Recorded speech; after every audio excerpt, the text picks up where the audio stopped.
Sienna was in trouble again. Annie Meadows. Calla Meadows' heart sank when the head of the orphanage called out her little sister's name. Not Sienna's real name, but what those in control had decided to use when Sienna was considered an unfit name. A flower name, Calla's mother said, the same as hers, but not common flowers. Daisy or Lily would have been fine. Even Iris was acceptable. But Sienna and Calla were too different. The names made them stand out. They needed to fit in at the home. Conform.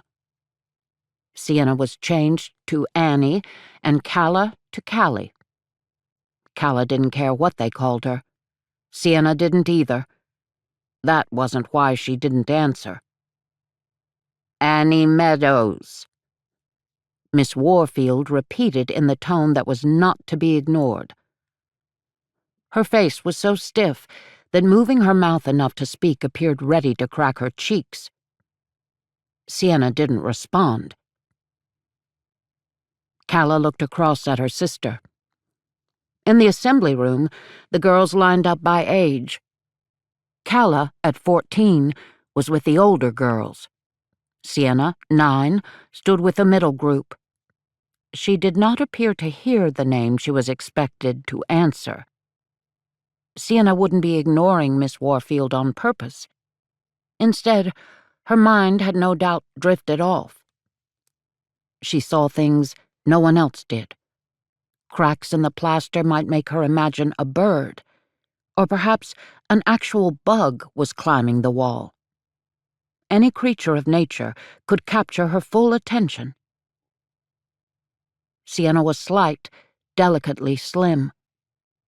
She often neglected to eat in the time allotted for their meals. Her white blonde hair curled around her face, and while Calla wasn't near enough to see, she knew her light blue eyes would be calm as a still pool of water. That was what worried Calla most, that Sienna didn't seem to care whether she was punished or not. She endured whatever they did to her. She wouldn't even know what she'd done to bring down Miss Warfield's wrath on her. Most probably she had failed to pay attention to her teacher, Miss Agnes. In charge of the middle-age group, the woman was not slow to report infractions to the headmistress.